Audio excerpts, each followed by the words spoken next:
Bonjour, bonsoir à tous les bien-aimés de le Seigneur, shalom à tous les hommes de Dieu, servants de l'Éternel. Vous êtes le bienvenu dans notre émission Les de l'Église avec le pasteur Salomon Kaninga. Nous sommes en train de parler sur notre grand thème, le royaume de Dieu vers nous. Alors nous sommes toujours à l'introduction. La fois passée, nous avons parlé sur la loi.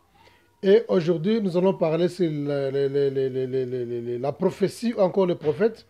Le pasteur Franz Zadi, il a demandé, de la même manière que nous parler sur la loi à la séance 4 que de la prophétie. Alors, nous sommes dans notre cinquième séance. Et la cinquième séance, nous voulons plus parler sur le prophète ou encore la prophétie. Pour un petit rappel, nous avons dit dernièrement que la Bible consiste à deux grandes parties, l'Ancien Testament et le Nouveau Testament. L'Ancien Testament avait comme l'objectif d'annoncer la loi et les prophètes. La loi pour permettre aux gens de se comporter par rapport à la venue du Messie. Alors la prophétie n'annonçait rien d'autre que la venue du Messie. Alors nous avons donné tant de passages bibliques pour convaincre, encore pour persuader les hommes de Dieu et servants de l'Éternel, afin de comprendre. Alors aujourd'hui, nous allons parler un peu sur la prophétie. Qu'est-ce que signifie la prophétie? La prophétie, c'est un événement qui a déjà eu lieu ou encore un événement qui peut avoir lieu les jours à venir. Moïse a écrit le livre Pentateuque, les 5 premiers livres de la Bible. Il avait reçu la prophétie de la part de l'Éternel Dieu sur les événements qui sont déjà passés. C'est pourquoi la prophétie peut interpréter un événement qui a déjà eu lieu, ou encore un événement qui aura lieu les jours à venir. C'est ça, enfin, la prophétie. Alors, tous les prophètes qui ont passé dans la Bible n'ont parlé rien d'autre que de Jésus. Leur objectif était d'annoncer la venue de Jésus-Christ. Même ça peut être par message ou par des signes. Même quand on parle de la verge d'Aaron, ça c'est un signe, la verge d'Aaron, qui avait poussé des fleurs pendant 3 jours dans la tente d'assignation. Ça signifie quoi? Ça montre la résurrection de Jésus. Donc ça annonce la venue du Messie. Tu vois, même l'histoire de Jonas là-bas, Jonas dans le ventre du poisson. Donc vous voyez que ce sont de la prophétie peut être par des actes. Ce n'est pas obligatoirement que quelque chose qui peut être en parole. Il y a aussi des prophéties qui peuvent être interprétées par des actes, comme le prophète Agabus appuie sa ceinture, il s'est lié et il a dit à Paul que l'homme a porté cette ceinture et sera lié à qui? Ça sera lié à Jérusalem, il sera livré entre les mains des Juifs. Voilà. Tout ce qu'on peut comprendre à propos de la prophétie, on peut lire encore dans Luc, chapitre 24, le verset 27. La Bible dit ceci, après la résurrection du Seigneur Jésus-Christ, il a rencontré quelques disciples qui rentraient, bien qu'ils venaient de Jérusalem, qui rentraient à Emmaüs, leur, disons, ville natale ou un village natal. Alors, en cours de route, Jésus-Christ s'est croisé avec ses disciples. Alors, ces derniers n'avaient aucune idée que c'était le Seigneur qui était en train de faire la marche avec eux ensemble. Il n'avait aucune idée. Alors, la Bible dit quoi? Quand ils étaient en marche, il y a quelque chose qui est de curieux ici. Pendant tout ce temps qui est en marche, quand ils étaient en marche, le Seigneur était en train de leur prêcher la parole. Le Seigneur était en train de démontrer les Écritures. La Bible dit, et commençant par Moïse, Luc 24, 27, et commençant par Moïse et par les prophètes, il leur expliqua dans toutes les Écritures ce qui les concernait. La Bible dit, commençant par qui? Par Moïse, qui est l'image de la loi, et par les prophètes, qui est l'image de la prophétie. Ils n'avaient pas l'image. C'est le même problème que nous avons aujourd'hui. Ils n'avaient pas l'image dans leur tête que l'Ancien Testament avait comme objectif s'annoncer la venue du Messie. Ils n'avaient pas ça dans leur tête. Le Seigneur voulait leur parler que voilà, l'Ancien Testament annonçait la loi et les prophètes, c'est-à-dire tout le monde annonçait ma présence, c'est-à-dire ma venue. Alors il voulait faire tout pour leur persuader à travers les prophètes, à travers Moïse et à travers les prophètes, pour faire quoi? Pour leur convaincre. Je pense que j'ai donné les passages, ça vous pouvez lire ça, c'est vraiment clair. Alors, dans Actes chapitre 28, le verset 23, verset 24, Actes chapitre 28, le verset 23, au verset 24, ça, nous avons aussi parlé sur ça. Alors, ils se sont fixés un jour avec les Juifs. Et la Bible dit, quand ils ont fixé un jour, ils fixèrent un jour et Paul leur parla du royaume de Dieu et cherchant, voilà, le mot revient encore, cherchant par Moïse et les prophètes pour leur persuader. Parlons d'Adam. Adam, Adam qui est notre patriarche, le premier père. Adam, après avoir mangé le fruit, il a désobéi à la voix de l'Éternel. La Bible dit ceci, quand il a désobéi à la voix de l'Éternel, Dieu a fait quoi? Le Seigneur a tué un animal, il a pris la peau, il les avait vêtus les deux. Il a pris la peau d'un animal. Cela a déjà annoncé. C'est une prophétie par des actes. Comme je disais que la prophétie peut être aussi interprétée par des actes, pas seulement en parole, forcément en parole. C'était une prophétie qui annonçait la venue de Jésus. Nous allons prendre, nous quittons plutôt Adam et nous allons vers Enoch. Enoch aussi, c'est de la même manière. Enoch, la Bible dit, il n'a pas expérimenté la mort, il était monté au ciel, l'ascension. L'ascension aussi annonce la venue de Jésus. C'était l'image de Jésus, l'ascension. On parle aussi d'Élisée qui était le fils unique. C'est aussi l'image du Seigneur Jésus qui s'annonce aussi l'image, la venue de Jésus. Quand on parle aussi, quand Dieu a demandé à Abraham de donner son fils unique, de lui sacrifier, tout consort, ça annonce aussi quoi? Ça annonce aussi la venue de Jésus. Vous comprenez? Donc, partout dans les Écritures, vous allez partout, ça vous montre, ça annonce, même par les actes, donc ça annonce que la venue de Jésus. Ce sont là des prophéties par acte, par rapport aux actes que je suis en train de vous démontrer, comme j'ai parlé de l'histoire du prophète, qui ça? Job. Job aussi, il a passé 3 jours dans le ventre du poisson. C'est une prophétie par les actes. Il annonçait la venue de Jésus. La verge d'Aaron qui a poussé des fleurs après 3 jours, après avoir passé 3 jours dans la tente d'assignation. Ça annonçait aussi quoi? Ça annonçait aussi la venue de Jésus. Donc il y a plusieurs moyens dans la Bible où la prophétie avait l'impact. Donc la prophétie dans la Bible n'avait pas d'autre objectif, rien d'autre que d'annoncer la venue du Messie. Parce que tout le monde attendait le Messie pour restaurer Israël. Tout le monde attendait la venue du Messie. Alors, je peux comprendre, on peut conclure que, c'est-à-dire le squelette de l'Ancien Testament, c'est la loi et les prophètes. Les autres sont des accessoires. Si vous voulez être un bon prédicateur, donc chaque page, quand tu tombes dans la Bible, tu dois avoir l'image de Jésus. Quand tu es en train de prêcher la bonne nouvelle, partout tu peux lire dans la Bible, tu dois avoir l'image de Jésus. Même vous allez dans l'histoire de Jacob. Jacob, il a vu, tu vois, Jacob, quand il fouillait son frère pour aller chez Laban, la Bible dit, là où il a passé la nuit, il a vu la vision de l'échelle. Et il a vu les anges de Dieu descendre et monter.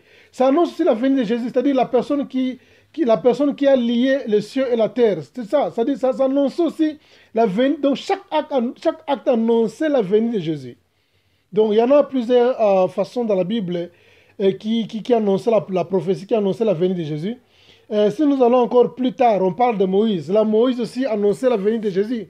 D'ailleurs, c'est moi Moïse qui dit sauver des eaux.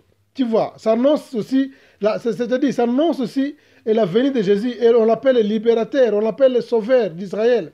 Il annonçait aussi la venue de Jésus. Tu vois, même Adam, si on peut faire un pas en arrière, on parle en termes d'Adam. Comment est-ce qu'on appelle Jésus? Jésus, on appelle quoi? On appelle Jésus le deuxième Adam, puisque le premier Adam a échoué. Maintenant, Dieu a envoyé le deuxième Adam. Tu vois, tu dis quoi? Même Adam, il annonçait aussi la venue de Jésus-Christ. Quand il a échoué, il annonçait aussi la venue de Jésus. Donc, pour dire que la Bible avait comme objectif d'annoncer la venue de Jésus à travers tous les prophètes. Tous les miracles que les prophètes ont opérés dans la Bible, tout ce qu'ils ont fait, monter, descendre, amener un message, oindre un prophète, tout consort, cela annonçait rien que la venue de Jésus, rien que ça. La Bible parle que de ça. Même Josué qui a introduit les enfants d'Israël sur la terre promise, ça annonçait, même quand Dieu dit que non, tu vas aller là-bas, tu vas prendre les 12 pierres dans les fleuves de Jourdain. Donc ça annonçait la venue de Jésus-Christ. Introduire les enfants d'Israël, les faire leur quitter de l'Égypte jusqu'à la terre promise, leur traverser, disons, prendre les relèves à partir de Moïse, maintenant les aider à traverser le Jourdain pour leur faire posséder la terre promise. Ça annonce la venue de Jésus-Christ.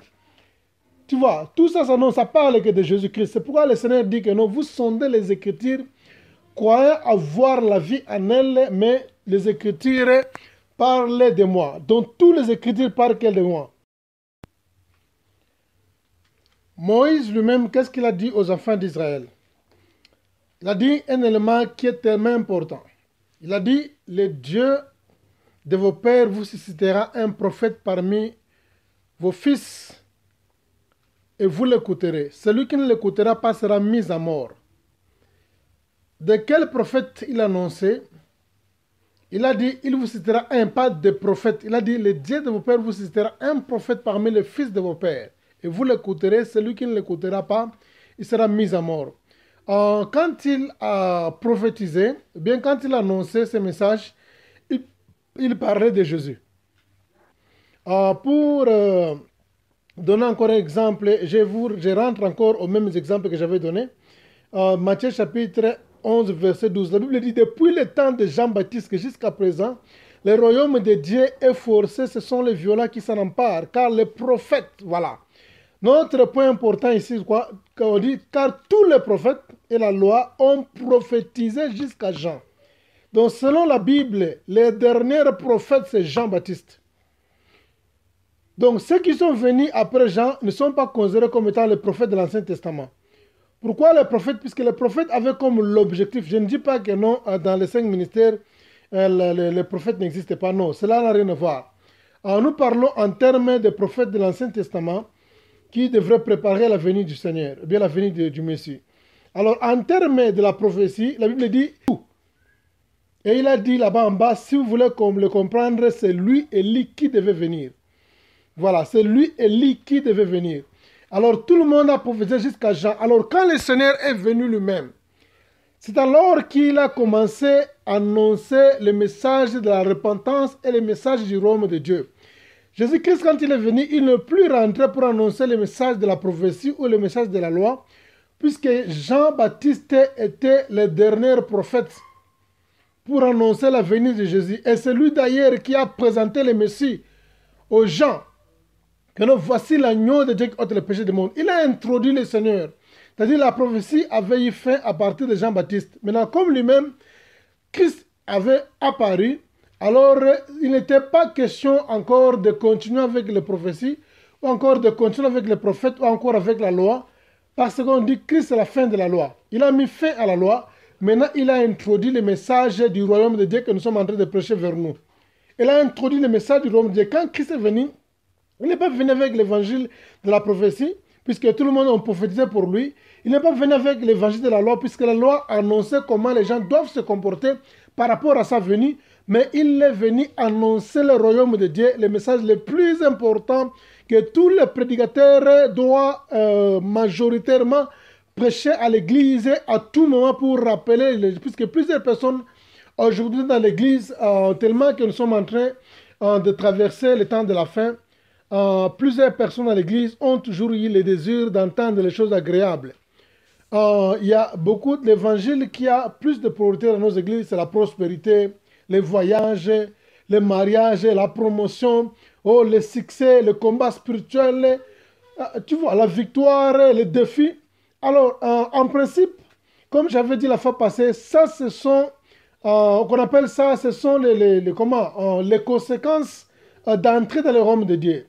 En principe, le message que nous devons prêcher, c'est le royaume de Dieu. La Bible dit, cherchez premièrement le royaume de Dieu et sa justice, et le reste vous sera donné dessus. Vous comprenez? C'est-à-dire, dès que vous êtes dans le royaume de Dieu, maintenant ces choses aussi, le Seigneur va vous donner, puisque vous êtes dans le royaume, puisque vous cherchez le royaume. Le verbe que la Bible a utilisé ici, on dit chercher premièrement. Le verbe chercher, c'est quelque chose qu'on a perdu. On peut chercher quelque chose qu'on a perdu. Et pour en avoir, maintenant, c'est le verbe, c'est-à-dire on donne un travail aux gens, on donne un travail aux enfants de Dieu de chercher. C'est quelque chose qu'on doit chercher. Le royaume de Dieu, c'est quelque chose qu'on doit chercher. Ce n'est pas quelque chose qu'on doit croiser les mains, ça vient vers nous facilement, non. C'est quelque chose qu'on doit chercher pour en avoir. Tu vois, quand le Seigneur dit que non, il est facile pour un chameau d'entrer dans le trou d'une aiguille que d'un homme riche d'entrer dans le royaume de Dieu, ce sont des exemples pour voir que c'est quelque chose qui est forcé. Même il a dit que non, le royaume de Dieu est forcé.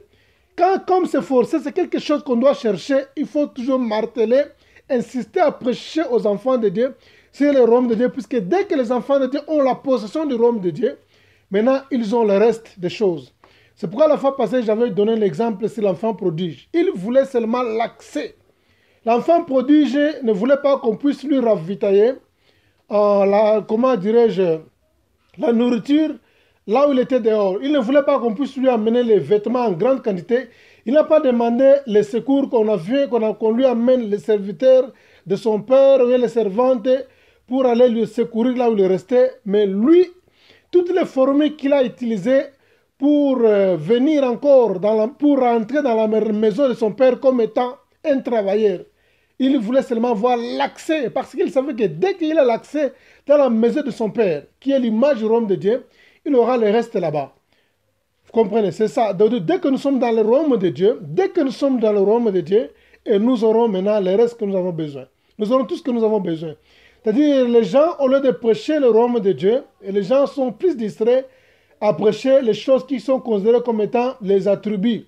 Donc, c'est-à-dire, on appelle ça les bonus, encore en anglais, les bonus. Les gens, au lieu de prêcher le royaume de Dieu, ils prêchent les conséquences des choses qu'on peut avoir quand on est dans le royaume de Dieu.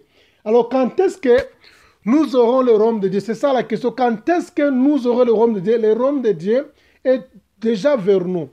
Le royaume de Dieu n'est pas demain. Le royaume de Dieu n'est pas dans l'avenir. Le royaume de Dieu n'est pas dans les siècles à venir. Mais nous vivons déjà dans le royaume de Dieu, le royaume de Dieu vers nous. Voilà, pour aujourd'hui, on peut terminer ici. Je pense bien nous allons continuer avec